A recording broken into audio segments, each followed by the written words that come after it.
Death is inevitable in Project Zomboid. The opening screen begins with a sequence explaining that this playthrough of the game is the story of how you died. As a new player, the first few times you play the game, you will likely be in an unfortunate situation that has ultimately led to your demise. With each playthrough of the game and each new character, you learn from your experiences and become better prepared. The start of the game will likely be the toughest, as there can be a really steep learning curve. Still, once you're familiar with the game mechanics such as movement, inventory, and combat, it becomes more familiar the more you play. The game automatically saves player progression upon exit and upon dying. The same world can be revisited with a different character.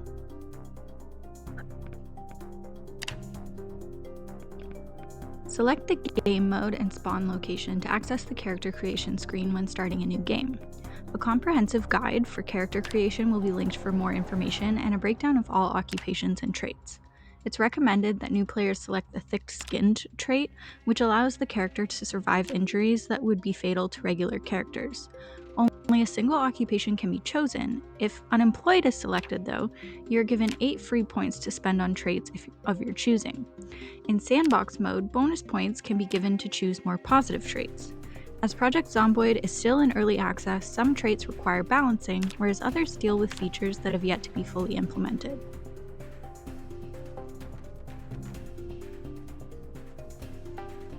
Manageable negative trait examples include coward or pacifist, slow reader, hearty appetite, high thirst, and underweight.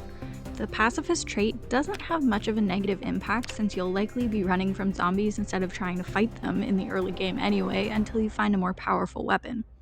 Slow readers don't necessarily have persistent adverse effects since the trait doesn't lower any skills. Your character will still spend more time reading than usual, however this shouldn't be much of an issue as you'll generally ensure that your character is safe from harm for a reasonable amount of time before they relax and read a book. Hearty appetite and high thirst are not difficult to balance. Your character will need to eat and drink only somewhat more, which is manageable as long as you have a steady supply of food and water. Being underweight is also relatively easy to manage since you can easily remove it by eating high-calorie foods for about a week in the game. It's a temporary trait, so it's an excellent overall perk for a long-term game playthrough. Sleepyhead applies similarly to slow reader since your character will need more sleep, but you'll usually ensure that you're safe before attempting to sleep anyway. And being overweight reduces your starting fitness skill by 2 points, but it can be balanced by running frequently and eating low-calorie foods.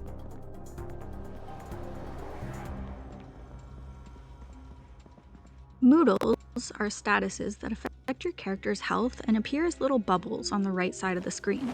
Your character will suffer from most common human ailments like hunger, thirst, exhaustion, pain, anxiety, and even depression. To cure moodles and alleviate their adverse effects, you can use varying methods from consumables to learn skills and actions, and even just letting time pass. Moodles will also show you when your character is injured and needs first aid. A bored character, for example, could go outside to explore, watch TV, or read entertainment materials to remove a bored moodle.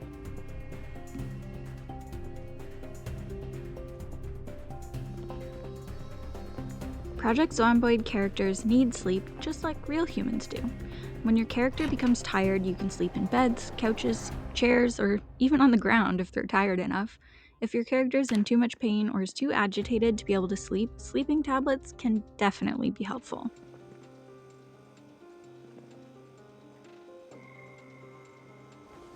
Your character will progressively become weaker the longer you go without food. Eventually, starvation will occur. Ensure that your character eats enough edible foods to prevent weakness and starvation. It's best practice to eat perishable foods first, since they'll eventually spoil, especially once the power turns off in the game, so try to freeze as many perishables as possible to extend their shelf life for as long as possible. When any hunger-related moodle appears, try to feed your character as soon as possible to prevent weakness and having to eat even more food to satiate them, expending additional resources. Be mindful that characters can also gain and lose weight as seen from the health screen. Certain character traits will also affect hunger-related moodles positively or negatively, such as iron gut, light eater, hearty appetite, and weak stomach. Some traits affect your physical statistics based on your character's weight, including being very underweight, overweight, obese, emaciated, athletic, and fit. In addition, there are also hobbies and occupations that you can choose for your character that have different effects on these moodles. Check out the character creation guide for more detailed information about character traits, hobbies, and occupations. Overfeeding your character can result in a temporary strength increase, additional carrying capacity, and a positive hunger-related moodle. However, overfeeding a character too often will induce weight gain and increase their appetite over prolonged periods. Eating food in portions can help you exert more control over your hunger levels. For example, a ham can be sliced, and then you can eat single slices at once or a quarter or half portions of a slice instead. This method will maintain your character's hunger levels while consuming fewer resources. This is best used for non-perishable items since in the early game you will want to consume perishable foods before they expire regardless. When looting, try to collect non-perishable items to bring back to your base or safe house, and keep something to snack on while you're out exploring in case your character gets hungry and you run into some zombies on your travels.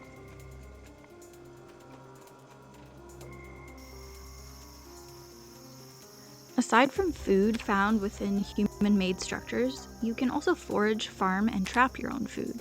You may need to take your character into a field or closer to a forest to practice some of these skills.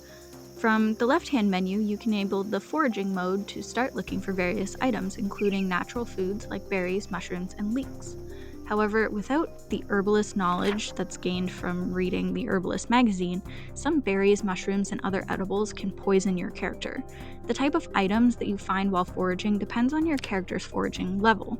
For your character to level up in their farming skill and farm their own food, you'll need gardening tools, seeds, and water available. Finding a fenced or protected area is best since zombies can trample over your farming efforts. Zombies can also use your crops as a hiding place to sneak up on you, so always keep a sharp eye. When farming, try to leave a few crops to seed so that you can collect the seeds to produce a sustainable food source, but if you wait too long, the crops will begin to rot. For more detailed information about foraging, farming, and trapping, check out the skill guide.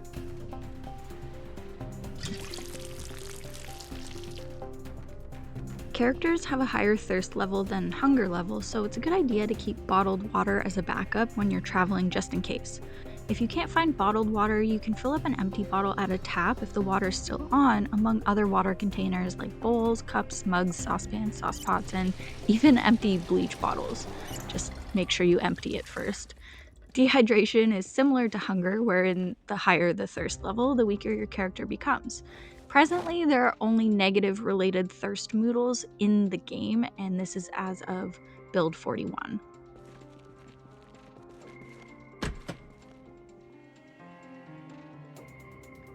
Depending on your game settings, the water will get turned off eventually.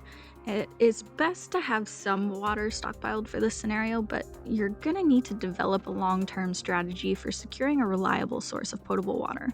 There are wells in the game, which are typically found on farms, and these locations can be ideal as they're typically outside of urban areas, which means fewer zombies, and they also provide you with space for expanding your safe house or base to become fully sustainable with farming and other construction projects.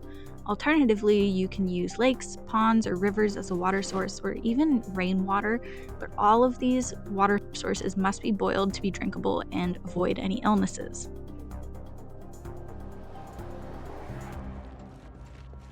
Ideally, you're going to want to set up rain collector barrels, which require a lot of resources, but they will passively collect water as it rains. A single barrel will not be sustainable enough for long-term survival, but multiple rain collector barrels will help you hydrate yourself and water your crops when needed if you have a farm. Since they collect rainwater, it'll be tainted and cause your character to become ill if it's not purified before your character drinks it. To do this, you can boil the water in a pot or other container, but if the power has gone out too, you'll need a campfire, antique stove, or barbecue with fuel and a means of lighting it. You can tell if water has been purified once the little green skull icon disappears from the water container.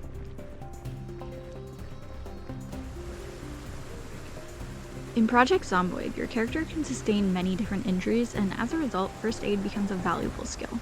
Characters can perform various treatments on themselves like bandaging, splinting, stitching, and more. Basic medical supplies that are good to keep on hand are painkillers, bandages, antibiotics, and disinfectants. However, some injuries, such as fractures, require time to heal. When wounded, always check bandages frequently as they need to be changed often to prevent infection from dirty bandages.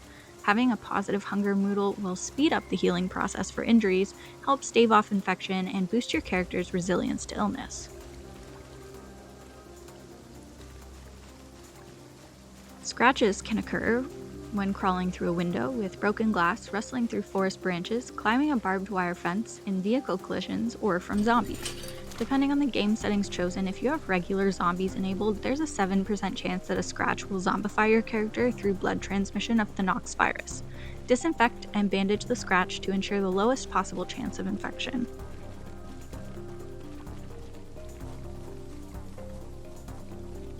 Climbing through windows and falling, stepping on glass without shoes, being gashed with heavy bladed weapons, or getting into a car crash can cause deep wounds. You'll need a suture needle to stitch the deep wound and then bandage it, but wounds on the bottom of the feet are best left unbandaged to speed up healing time. Alternatively, a needle and thread can be used for suturing, but it's obviously a more painful method for your character. If you're without anything to stitch the wound, apply a bandage to slow down the bleeding and wound progression until you're able to stitch it up. But be aware that the bandage will become dirtier more quickly and must be changed frequently to prevent any infection. And note also that if your health screen states that your character has an infection, this is a standard human infection, not the Nox zombie virus. When infected with the Nox virus pending imminent zombification, you won't receive any moodles or infection notice on the health screen as a warning. So disinfecting regular wounds isn't necessary, but it prevents these standard infections which cause the affected area to deteriorate significantly, impacting the character's health and their mood.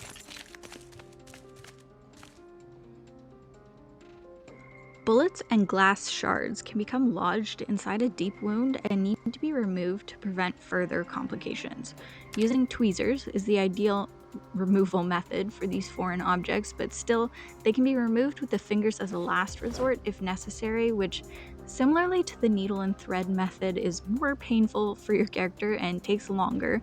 Once the object is removed, disinfect the wound and stitch it up. Trying to stitch a deep wound without removing the lodged foreign object will cause complications, such as heightening the chance and rate at which a deep wound becomes infected. Compared to other injuries, these have the highest rate of infection.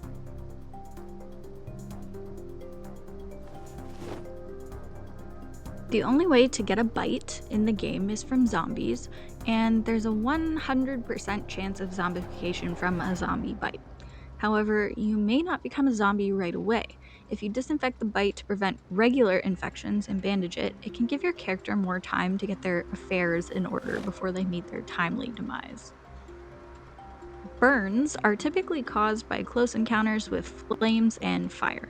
Disinfect the wound and bandage it, and unfortunately, time is required for the wound to fully heal.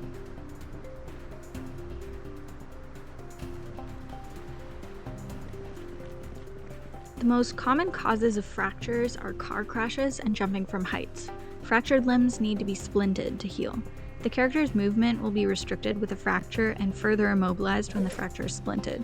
Resting, sleeping, and avoiding movement can speed up recovery time, but a fracture takes the longest to heal out of all injuries. A week after the initial fracture incident, remove the splint to see if the fracture is healed.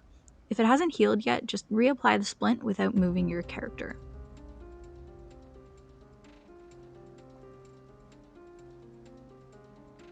Eventually, your character will die. It's in the loading screen for the game. It is inevitable. However, there's a chance that your character screams in agony while dying, which attracts zombies. So either your character becomes a regular corpse from falling or bleeding out, wherein your character becomes a lootable corpse with everything that you had when you were alive, except for the weapon or other item that was being held in their hand. Handheld items will be scattered on the ground somewhere close by. Alternatively, your character may have been scratched, lacerated, or bitten by a zombie, which results in zombification. Once the character keels over to their death, you'll notice a little green zombie moodle on the right side of the screen once the endgame menu appears. Your character will now behave like any other zombie in the game and keeps all of their items in their inventory. The zombification process occurs more quickly if the character bleeds out after being scratched or bitten by a zombie, even if it wouldn't usually have been a fatal wound. Zombified characters do not drop handheld items or weapons, unlike characters that die and become corpses.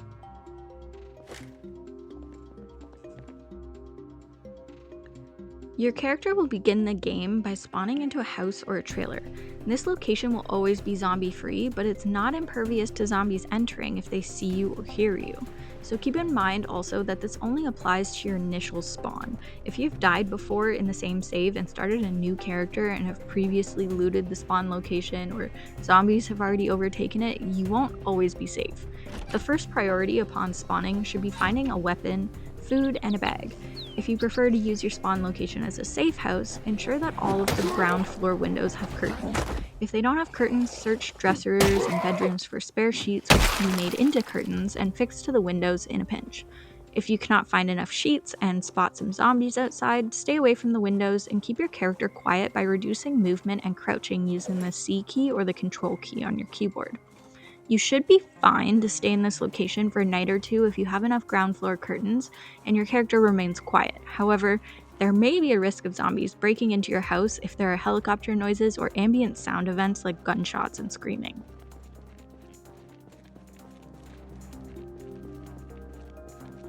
Turning off the lights will improve your character's chances of being hidden from the zombies' field of view.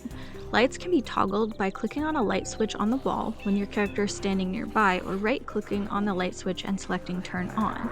If a zombie sees you and starts approaching, you can walk or run away to escape their line of sight. This can be done by entering a building, closing the door behind you, and leaving through the back door or window. You can also catch the attention of nearby zombies and lead them away from your area before breaking the line of sight. Light can make it easier to see what you're doing when you're looting an area for resources, but being in a well-lit area also means that zombies can see you more effectively, especially at night. Lights in most buildings can be turned off to prevent this. Flashlights can be a handy resource, but they require batteries to function. If you'd like to add light to a structure that you've made, you can create lamp pillars. Just be mindful of where they are placed and how light impacts your field of vision and the vision of zombies.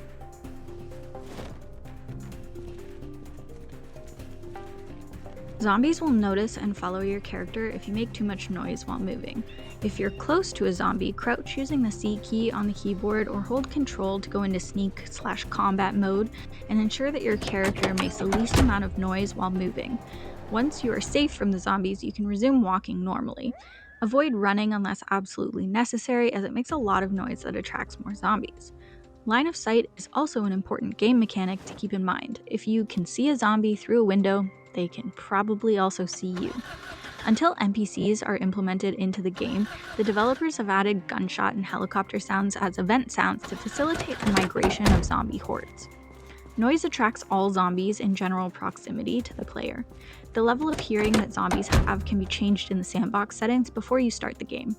Some in-game actions generate more noise than others and are therefore more risky. Actions that will make noise and attract zombies include fortifying a door or a window with a barricade, running and walking, fires, television, radios, and alarms, firing a gun, chopping down a tree, using the shout function by pressing Q on the keyboard. You may want to change the keybind on this one. Smashing windows, doors and walls, construction and deconstruction, knocking down a door or other zombies knocking on a door, setting off a burglar alarm, sneezing and coughing, running generators, and driving vehicles.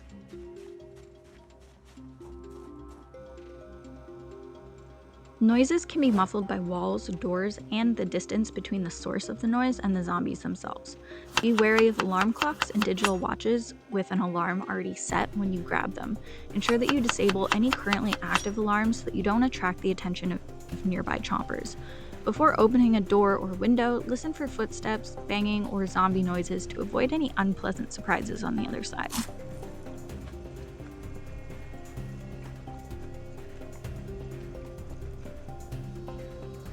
The helicopter noise will only occur once within the first month, generally around the end of the first week, as long as you have this as your default in the in-game settings. You'll know when the helicopter event is coming by listening to the automated emergency broadcast system radio station on the radio, as this will inform you when the helicopter is coming by announcing that there is air activity detected. During the helicopter event, it will hover over you, luring massive amounts of zombies to your general location, which can ultimately lead to your demise if you're unprepared. If you hear the helicopter, hide inside a building to avoid the aircraft detecting your character. If the helicopter spots you, stay on the move since all zombies in the nearby area will now be alerted to your exact location and be on the way to tear you to shreds. If you find yourself in this situation, try to plan a destination, take some essentials with you, and arrange a safe location to settle in once things die down. It can be ideal to have a bug out bag ready and a secondary secure location prepared should you find yourself in this predicament. Within the first week of gameplay, it's a good idea to take advantage of television and radio broadcasts while the power's still on, as it can be shut off at any time during the first 30 days. Some channels add depth to the game by explaining some of the lore. However, watching the Life and Living channel on TV will provide your character with skill experience points for various skills, including carpentry, cooking, farming, fishing, foraging, and trapping. This channel typically airs these shows at 6 o'clock a.m., 12 o'clock p.m., and 6 o'clock p.m. You can check the time of day by finding a wristwatch and having your character wear it either on their wrist, which will display a clock in the top right corner of the screen, or you can use an alarm clock. And these can be found inside houses that you've looted or looted from zombie corpses after they've been killed. Again, if you're unable to find a watch, you can also use the alarm clock in your inventory, but it does take up prime real estate in your carrying capacity, so try to ditch it for a watch once you find one. Most televisions and radios are set to be relatively loud by default, which will attract zombies, so you can turn the TV or radio on or off by right-clicking it, selecting device options, and then clicking turn off, or just lower the volume on the device. To change the channel, select the desired channel in the drop-down menu and select Tune In.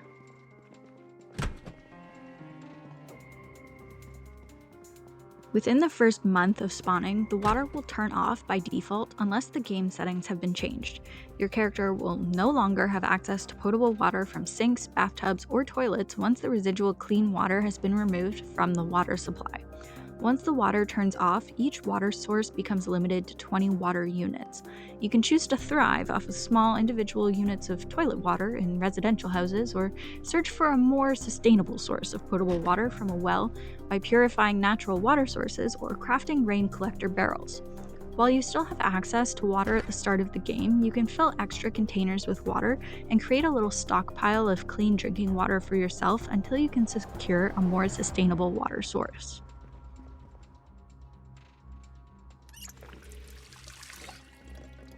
Within the first month of spawning, the power will also turn off by default unless you've changed the game settings. As a result, refrigerators will no longer preserve food, and the lights will no longer work. You can only cook food using a campfire, antique stove, or propane-fueled barbecue. Perishable foods will begin to rot, and eventually your character will need to survive on non-perishable foods or create their own sustainable food source by farming, fishing, foraging, or trapping. Lights that usually illuminate areas on streets and buildings will also stop working, which can make them even more dangerous and prone to lurking zombies. The helicopter event and gunshots are also considered in-game events that contribute to zombie horde migration, which can be absolutely detrimental depending on where you're located and where your base is located in relation to the migration direction and noise source.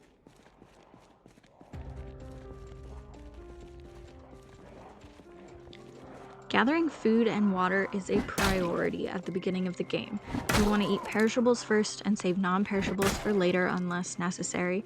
And once the power and water eventually go out, it's a good idea to fill up as many containers as possible with water and stash them in locations that you'll remember for future use. This in-game event happens approximately a week or two after the start of the game, but this can also be changed in settings if you're playing in sandbox mode.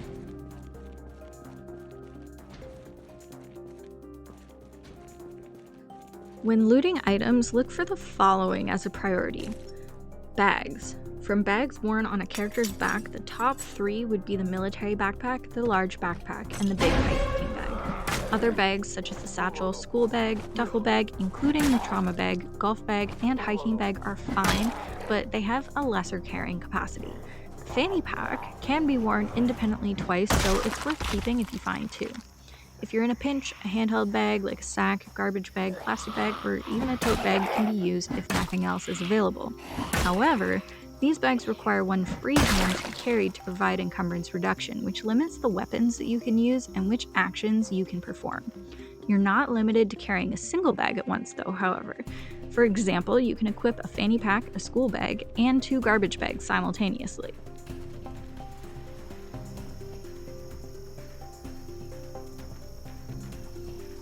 Weapons. Weapon choice depends on the character traits and skills chosen and the player's skill level, but the baseball bat and crowbar are generally considered suitable options for newer players. However, if you cannot find a decent weapon, you can also just equip a frying pan or a saucepan. You can equip some pretty questionable items like a rolling pin, butter knives, and even pens if you're in a pinch. Water containers. Ideally, look for a water bottle at the start of the game. However, a bottle with remoulade, mayonnaise, or even bleach can be used as a makeshift water bottle. Just make sure you empty it first.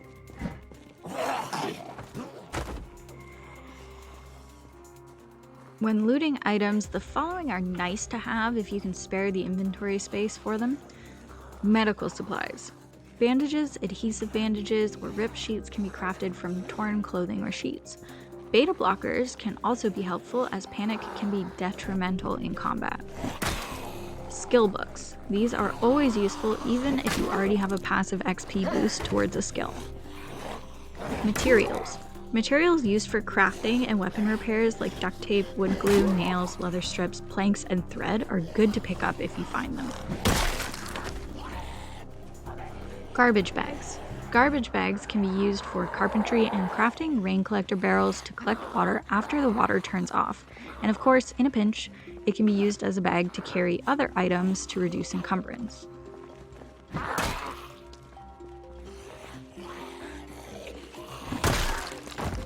Lighters and matches. Useful for lighting a fire with campfire materials using fuels such as logs, planks, books, skill books, newspapers, magazines, paper sheets, or Molotov cocktails. Basic tools. Screwdriver, hammer, axe, and saw with nails can disassemble furniture and electronics, increase your carpentry skill, and create barricades to keep yourself safe from zombies. Other more extensive tools are helpful for gardening or burying the undead if the stench gets too intense for your character, such as a shovel, garden fork, garden hoe, pickaxe, hand fork, and trowel. Most of these tools can be substituted as weapons when needed.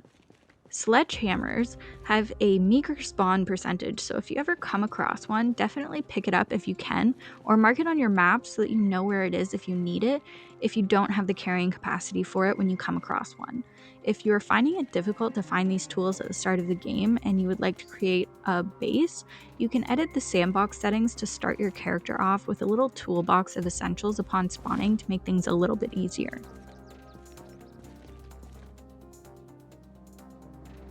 A can opener. While you'll likely have plenty of fresh and frozen food at your disposal at the start of the game, as time goes on, especially once the power goes out, you'll be left with stale and rotten food. And it doesn't matter how much canned food you've collected when you don't have a can opener and you can't eat anything but raw pasta, dried beans, and corned beef. These can be found inside kitchen counters but also on top of kitchen counters. Unfortunately, screwdrivers and kitchen knives cannot be used to open canned goods, but hopefully this mechanic will eventually be added to the game. Currently, there are mods that add this functionality. Seed packets, potato, broccoli, cabbage, which can be used for farming. Electronics. Electronics such as radios, televisions, alarm clocks, digital watches, and video games can be disassembled using a screwdriver to obtain scrap electronic parts, which are useful for crafting or repairing other items.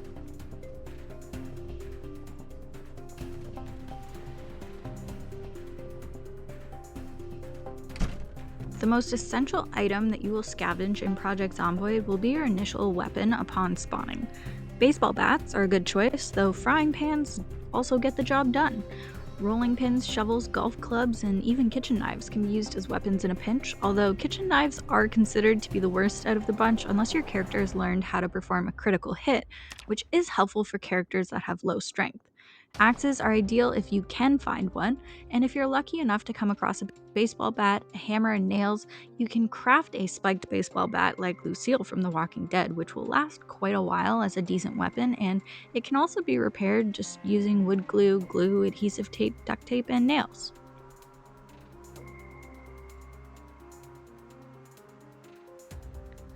If you find a gun or any sort of ammunition, try to resist the urge and just ignore it.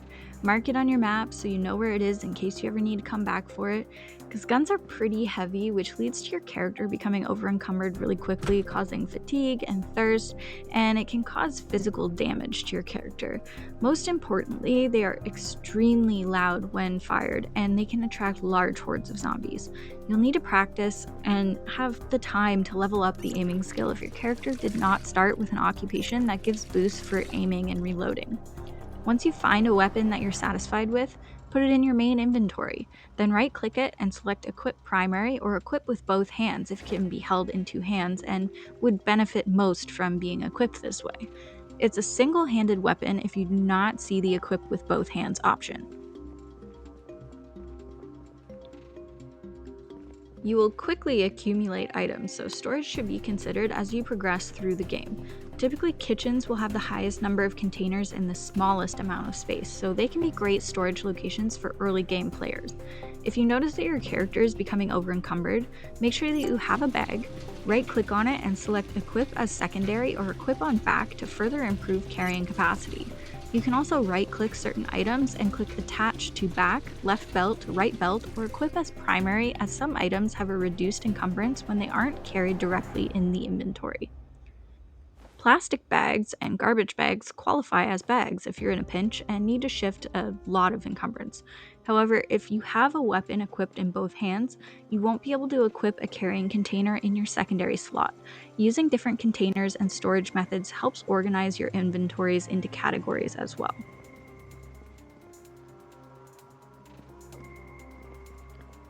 Food, water, and medical supplies are essential to your character's survival. You can create makeshift bandages from ripped sheets, which can be made by right-clicking on an article of clothing in the inventory and selecting Rip Clothing.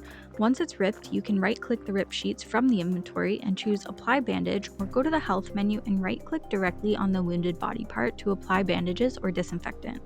If your character steps on glass, you can use a pair of tweezers to remove it and suture deep wounds using sutures and a suture needle. Do not place bandages over sutures on the feet, as it will prevent them from healing as quickly. You can get a pot of water and boil it on the stove to disinfect bandages or rags, and you can use clean water to clean bandages that have become dirty from use. Similarly, alcohol wipes, disinfectant, and bourbon can disinfect wounds and bandages to prevent infection. If your character is in pain, use sleeping pills to allow them to sleep. Use beta blockers to reduce panic and anxiety, and use vitamins for bursts of energy. Using antidepressants regularly will help with depression. Be aware that loading up on some medications, especially with alcohol, can have deadly side effects.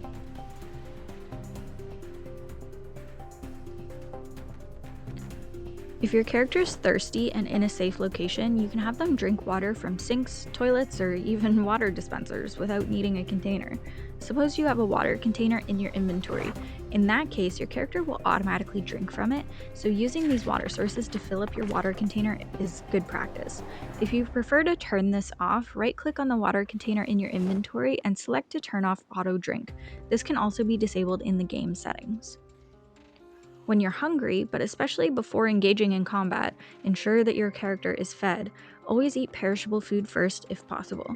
Immediate consumption foods include luxury products like pizzas or burgers. Once out of perishable foods, non-perishable foods like chips and canned goods can be used, but they should be stockpiled and not consumed unless absolutely necessary. Unlike some games, however, waiting until your character is starving is not ideal. Being any level of hungry in Project Zomboid can have adverse effects on your character, such as reduced strength, which can cause problems in melee combat and reduce carrying capacity.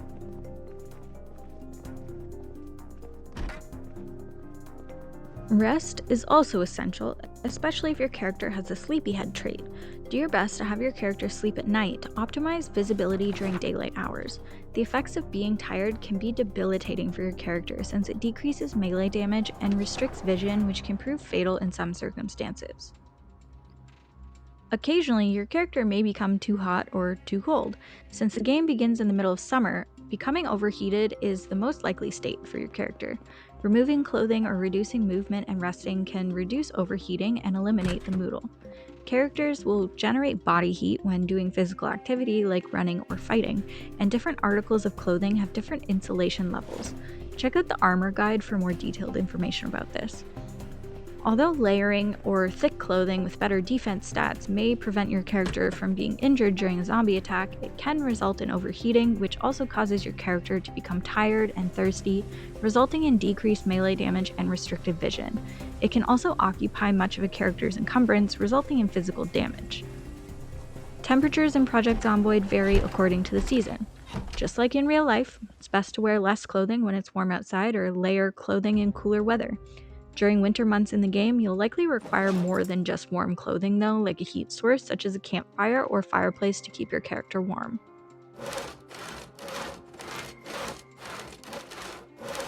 To access your character's skills, you can open the Skill tab by clicking the heart on the left side of the screen and then selecting Skills, which will display which skills have been unlocked, how many skill points and experience you have in each skill, and how much further you need to progress to level up in a skill. Since skills in Project Zomboid are thoroughly detailed, a separate skill guide will be linked for more detailed information. Carpentry can be used to fortify or defend your safe house or base to make it safer for your character. Some types of buildings are considered safer than others. For example, selecting a 2-story house with multiple doors and few windows can be beneficial since you can escape through a second-floor window using a sheet rope if necessary, or use the least amount of resources to barricade windows and add curtains. Using a sledgehammer, you can destroy walls, doors, and window frames. However, keep in mind that if you replace one of these structures with a player-built structure, it will by default be able to be attacked and destroyed by zombies unless this is turned off in your game settings. Disassemble objects rather than destroying them with a sledgehammer to gather the most experience points and resources. For example, you can use a hammer and saw to dismantle most furniture inside a house for a chance to yield wooden planks and nails. You can also use an axe to chop down trees, which produces between 1 and 5 logs that can then be milled into wooden planks using a saw. Logs and wooden planks will significantly encumber your character and reduce your carrying capacity. If you're unable to find an axe, you can use any weapon to chop down a tree. It'll just be less effective and there is a chance that the weapon can break. You can also craft your own axe with materials using the crafting menu.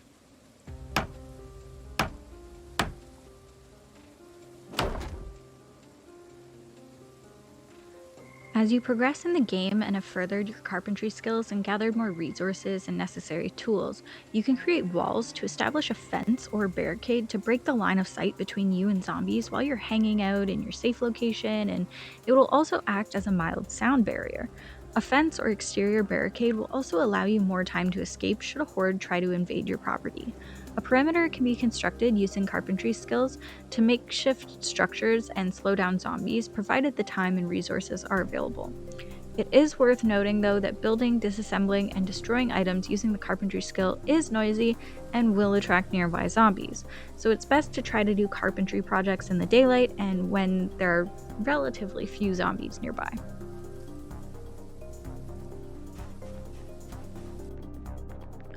The cooking skill allows you to craft recipes that restore more hunger than simply eating a single food item. For example, eating a head of lettuce will provide hunger reduction, but grabbing a bowl and putting lettuce in it to create a salad will reduce hunger and boredom. Some recipes also reduce unhappiness, which can be helpful if your character becomes sad or depressed. Your cooking skill level will also determine the chance of food items being burnt when being cooked. Foods that require cooking will have uncooked or raw listed in the item name. Once you reach level 7 of the cooking skill, your character can use rotten ingredients in some recipes, which can be extremely helpful once the power goes out. Raw food can be cooked using a heat source such as campfire, antique stove, oven, etc.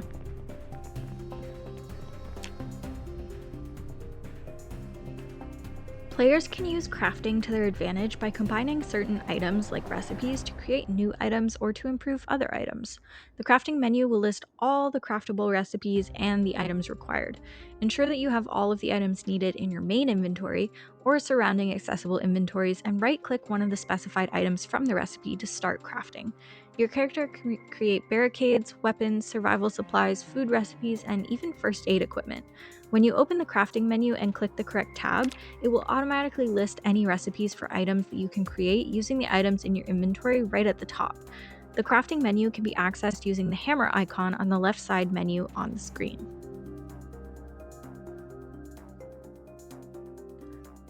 Farming is a topic that's already been touched on regarding a reliable food source, but it's an important skill to have in the late game when the power goes out and non-perishables become hard to come by. You can also use rotten food and put these inside your composters to create fertilizer for your crops. The skill guide provides more detailed information. Fishing is a skill that can provide an abundant food source and an excellent source of calories for your character. In order to practice this fishing skill, you will need a fishing rod and bait, or you will need to craft a spear to do some spear fishing if you can't find a rod and bait.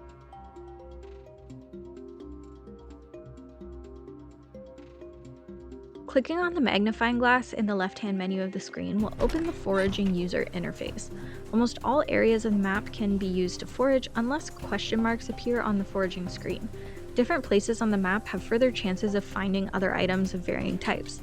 Depending on your character's foraging level, you can set a search focus for different items, including firewood, stones, food, trash, and more.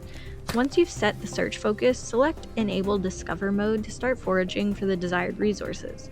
If you're still looking for a specific tool in your searches throughout the neighborhood, you can also craft a makeshift tool out of foraged materials like a hammer or an axe. However, remember that these crafted tools aren't durable and they will break easily. When your character has a high level of foraging skill, you can find berries, mushrooms, medicinal herbs, and even animals.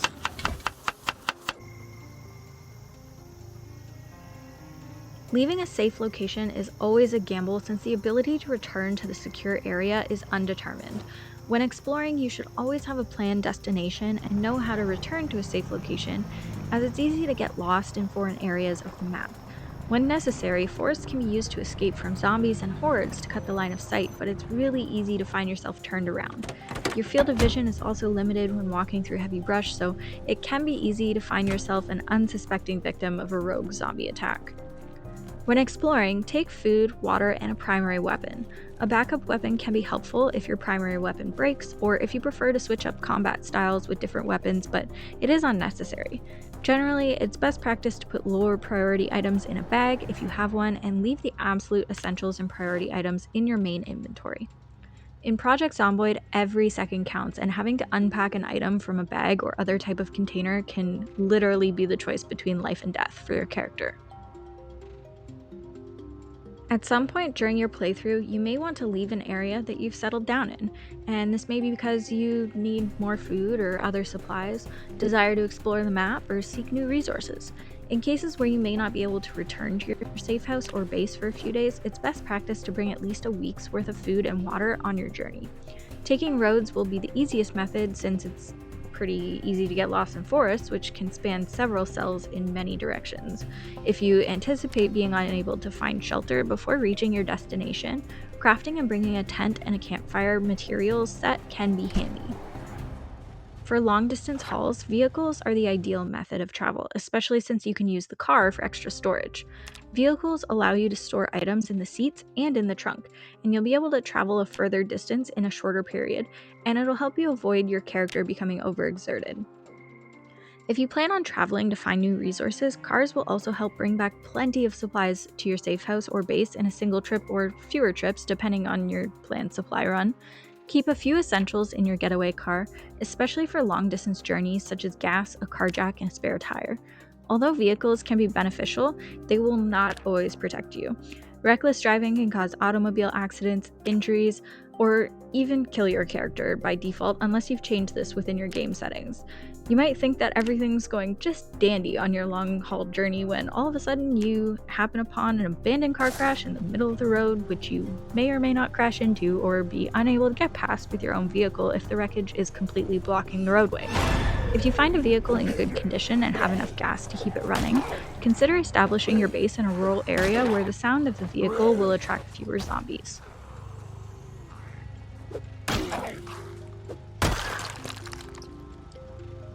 To pull up the map in the game, click on the map icon on the left side of the screen or press M on your keyboard. When the full map view is pulled up, zombies can still attack you, so it doesn't pause the game. Ensure that you pause the game by pressing F2 while you look at your map, or that you're in a safe area if you leave the game unpaused. The map will show areas that you've previously explored and areas that you've found through other city maps or annotated maps that are left throughout the world. An exception is if the entire map is enabled within the game settings. However, the Project Zomboid map project is an excellent resource for new and veteran players, so that'll be linked in the description of this video. If you have enabled it in settings, you may have a small map in the bottom right-hand corner of your screen in-game. This is the mini-map, and it has a few quick function buttons beneath it. One of them opens the full view of the map, which again you can also expand by pressing M on your keyboard. If you find a pen, pencil, or crayons, you can annotate and put markings on your map, such as drawing symbols or writing notes. It can be good to track which areas you've already looted, necessary resources, or landmark buildings, and more. Remember that different pens are required for making colored annotations on your map, and each color takes up one inventory slot. If you want access to all the colors, a box of crayons only takes up a single inventory slot. An eraser is required to remove map annotations, but it can be used for pencils, pens, and crayons.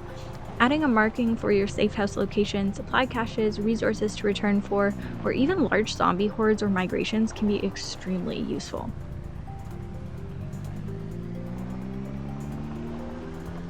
A safe house or base is a defensive structure that players can find or create and use as a base of operations. You can effectively build or secure a base using the carpentry skill. As a start, find a structure that's close to all of the resources you'll need and can be secured from zombies. Remember that player-built construction and structures can be damaged by zombies unless this is toggled off in your game settings, whereas existing structures, aside from windows and doors, cannot be damaged.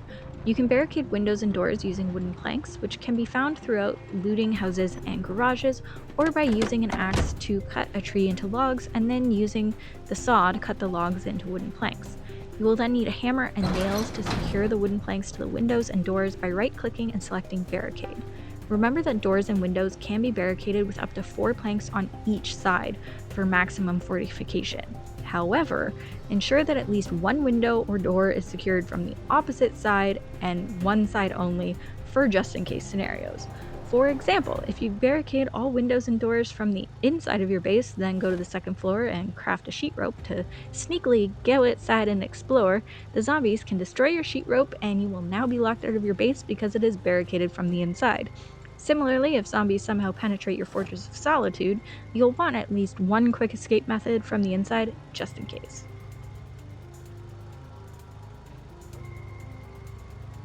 You can further secure windows by closing the curtains or adding a sheet to the windows if it doesn't have a curtain. Then you can right-click the window and select Close Curtain. Once you have leveled up in the carpentry skill, you can craft doors, windows, walls, fences, and crates to fortify your base further. A sledgehammer is needed for most deconstruction, and they are infrequent and difficult to find in some cases, so make sure that you grab one if you do come across it, or mark it on your map to come back for it when you need it. The first few times you start a new game in Project Zomboid, your character may quickly find their untimely demise. However, once you get accustomed to combat, exploration, and other game mechanics, you'll find it easier to survive for a longer period of time. Once you can survive for more extended periods in the game, there are many strategies such as building an impenetrable base, growing fields of crops, creating a mechanic workshop of fixer-upper vehicle projects, or exploring different areas on the map for resources and loot. With this creative sandbox survival game, the options are limitless for what you choose to do, but always remember that one wrong decision can be completely unforgiving and result in losing your character and starting all over again. Thankfully, if your character does die, you can select to start a new character on the death screen where you'll pick up in the same world. Your map will remain explored, looted, and annotated, and your safe house and other projects will remain intact. However, you will start all over with a brand new character with a different skill set, which can be a significant setback for some of the projects you may have been working on. You must start a new game from the main menu to entirely start from scratch again.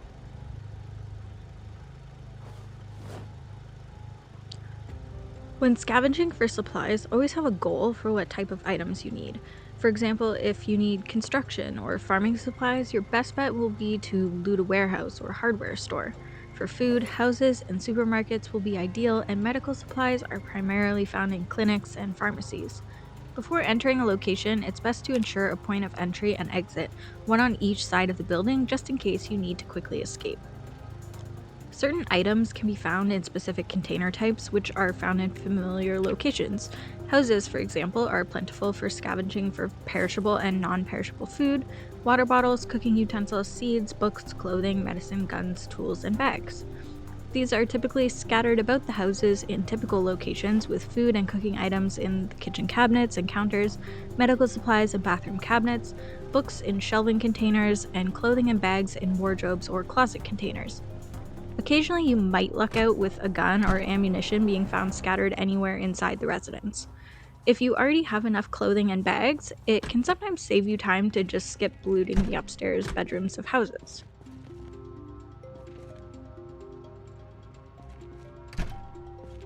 To break into a house without smashing the windows, stand beside a window while facing it and press the E key, or right-click on the window and select Open Window.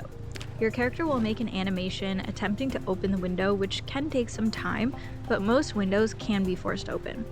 Once a window has been opened, hold down the E key to climb through, or right-click and select Climb Through. The window can then be closed by facing it, pressing the E key again, or right-clicking and selecting Close Window. When opening doors or windows, burglar alarms can be triggered while entering a house or a vehicle. This will attract many zombies. The trigger has a large radius to the immediate area. Always run away from the area as quickly as possible and take shelter elsewhere until the alarm turns off. Be wary while running to cover that you may just run into a horde of zombies that has gathered and is attracted to the sound of the alarm that's on its way to that location. Zombies will also break through houses within their pathing to get to the sounding alarm, smashing down its doors and windows. So it may be worth writing a little note on your map that this area may be dangerous to return to because an alarm was sounded here, and it will likely have a lot of zombies idling in the area due to the alarm, with relatively few safe locations to hide if most houses have broken doors and smashed windows. It could be worth planning for barricades or fortifying a secure location upon returning to this area to clear and loot it.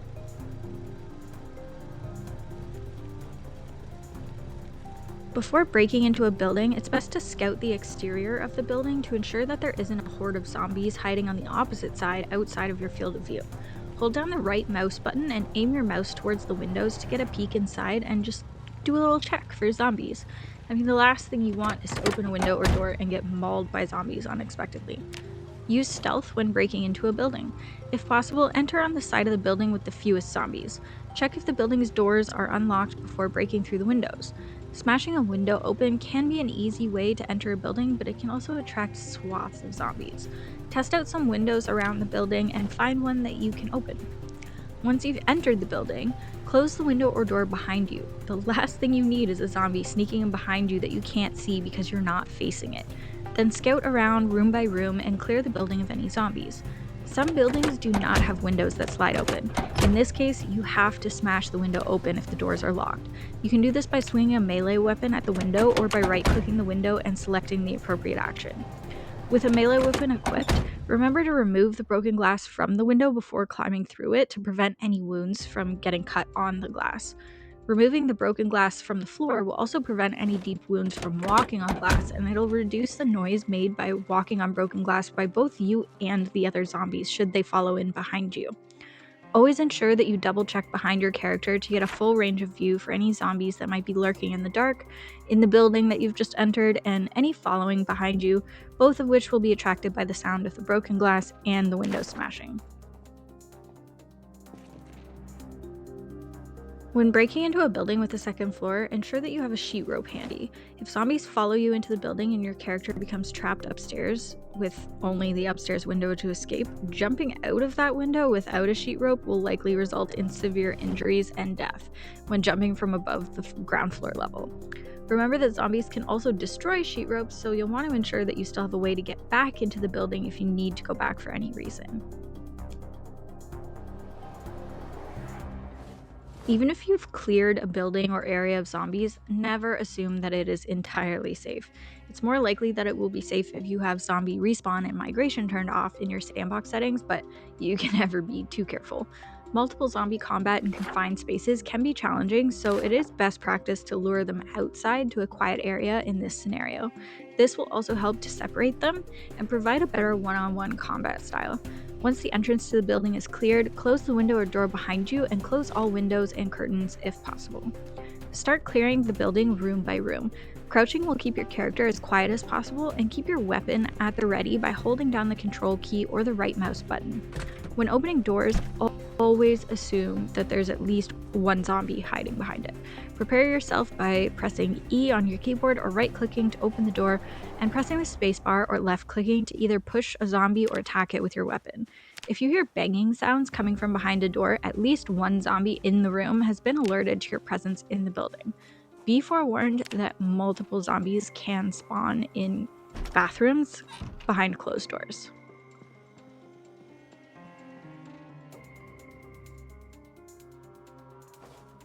Always avoid running while inside buildings, as it creates a lot of noise that will attract nearby zombies, and you may become trapped inside a room with zombies that end up breaking a door down to get to you.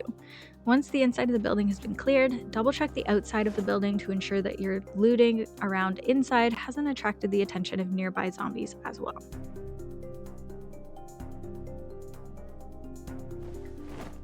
Preparing for a scavenging trip can be the difference between life and death.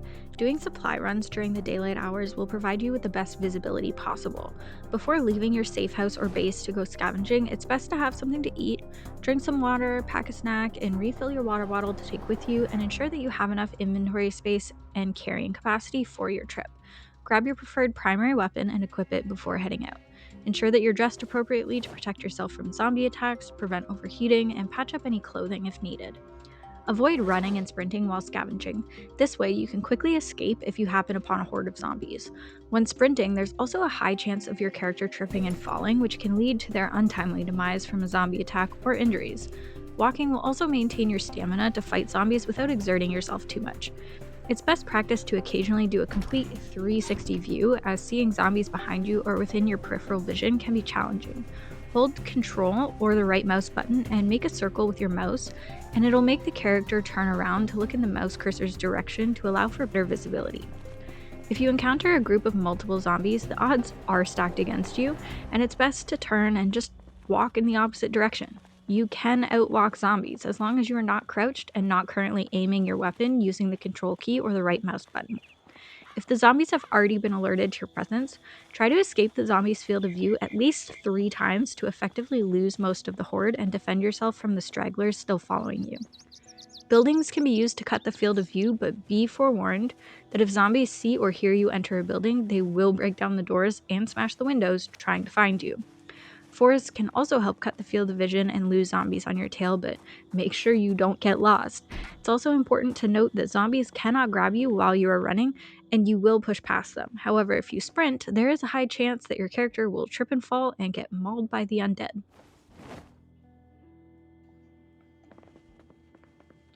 Single zombies or zombies in groups of 5 or fewer can be effectively managed using a melee weapon of your choosing.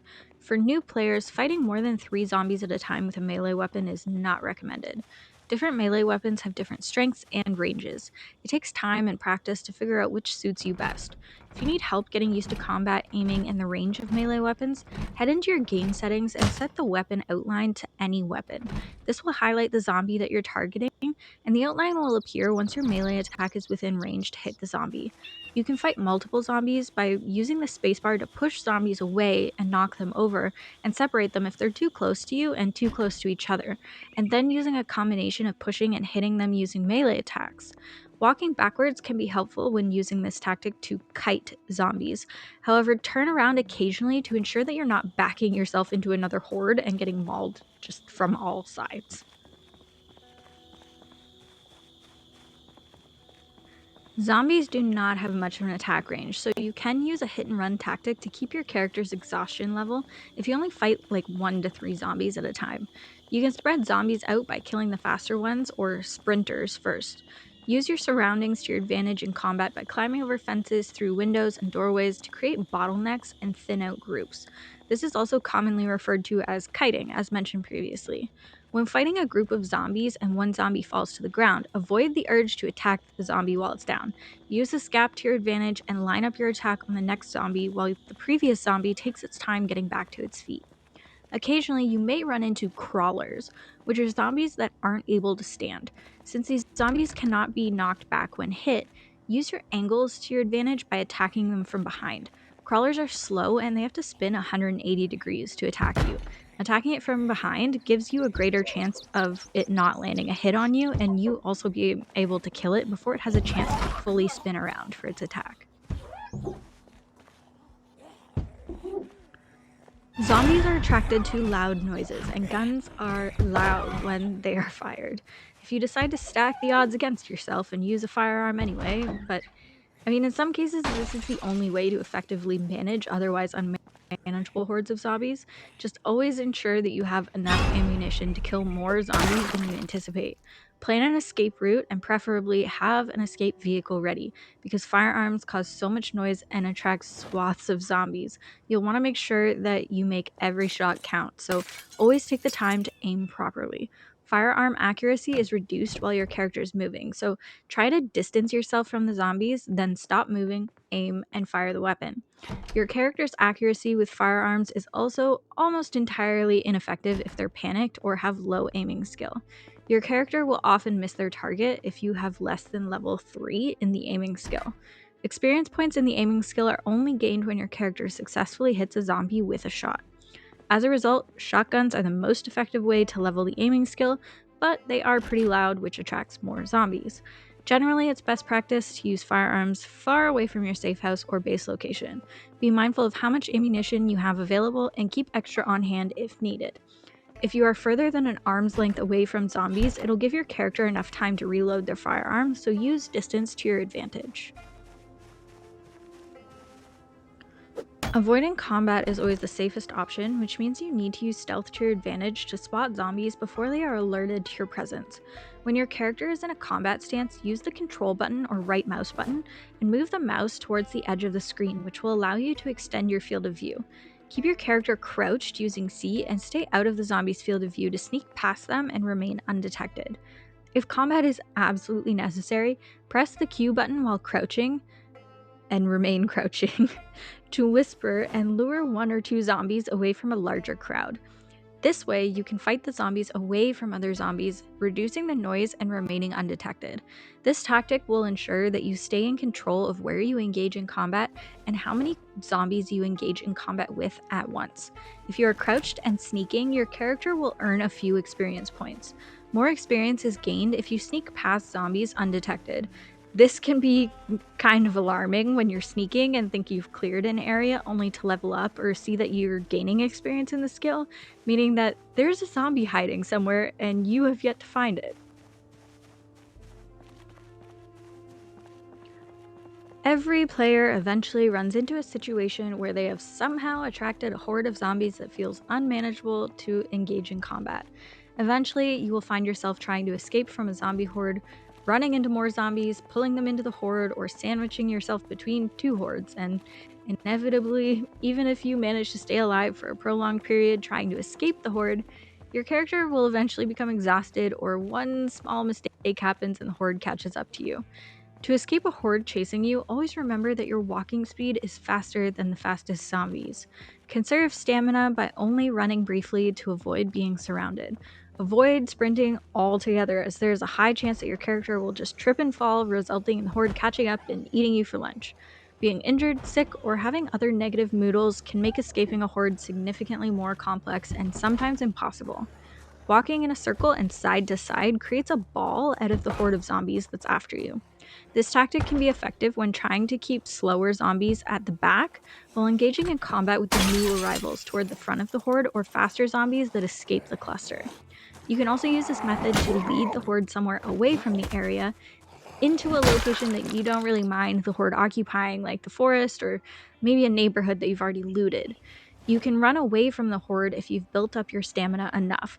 This will have you escape the zombies' hearing and sight range, making a break in the line of sight easier. The best practice is to break the line of sight at least 3 times to lose the zombies and have them lose interest in chasing you, which can be done by running around corners of buildings or plundering through the forest. Zombies will travel in the direction that they last heard or saw you, so you can make sharp turns to escape zombie hordes and keep going or double back, giving the horde a wide berth. These techniques may need to be repeated multiple times depending on the size of the horde that you've got going on, your character's skills, and your current well being. You'll likely have to take out a few stragglers here and there, but it is possible to escape relatively unscathed. Two riskier techniques for escaping zombie hordes include climbing high fences or leading hordes into buildings. These methods are done since they are effective with less distance, and you can effectively gather a massive horde from the entire surrounding area while losing it simultaneously. High fences block zombies' pathing while they chase you, so while you can climb over, the zombies will have to path around the fence to get to you. Climbing over the middle section of a long fence will cause zombies to travel the longest distance to chase after you, but as your field of view beyond the fence can be limited, you may run into a secondary horde. Vision blocking fences can hide a horde, so always check the other side of the fence first. If your character has certain character traits, you can also attempt to climb the fence and land back into the horde chasing you if you fail the attempt and fall. General panic and overencumbrance can be factors in this as well. When using this technique, always leave enough space to escape a failed climbing attempt or be able to try again successfully. In this case, running and pulling away from the horde can be worth the stamina expenditure. It is worth mentioning that encumbrance can sneak up on you since some items are heavier when unequipped and when hungry. Your character's carrying capacity is lowered in these cases. If you attempt this tactic and jump a fence while holding a bag or other items, they will get dropped on the side of the fence that you started climbing. In this case, try to be prepared by sorting the heaviest and least essential items into bags that will be dropped when climbing fences, and try to ensure that the items are dropped in a place that will be retrievable later. If your character is overencumbered when a horde starts forming near you, immediately just start dropping your loot in a retrievable location to come back for later so that you can effectively escape the horde.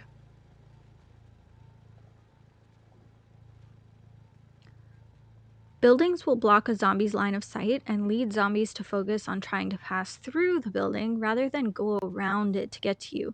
However, if you are unfamiliar with a particular building, a simple miscalculation can be the difference between life and death while escaping a horde. Be wary of narrow pathways, unexpected locked doors, windows, or other dead ends.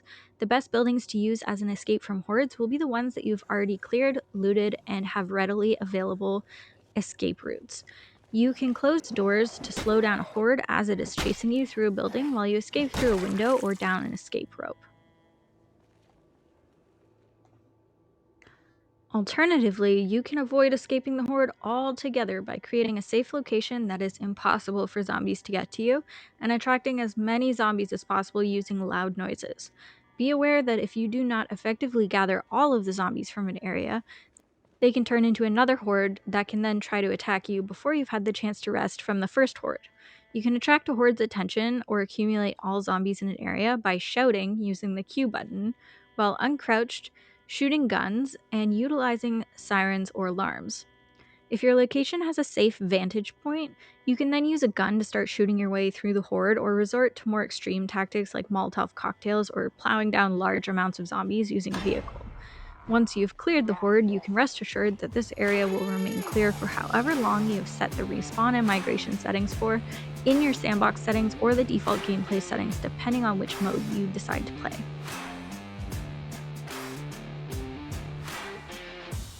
If you've made it this far into the video, you should now be considered a bona fide zombie survival expert, but if you'd like to know more, check out the Project Zomboid character creation guide, armor guide, skill guide, and more on this channel.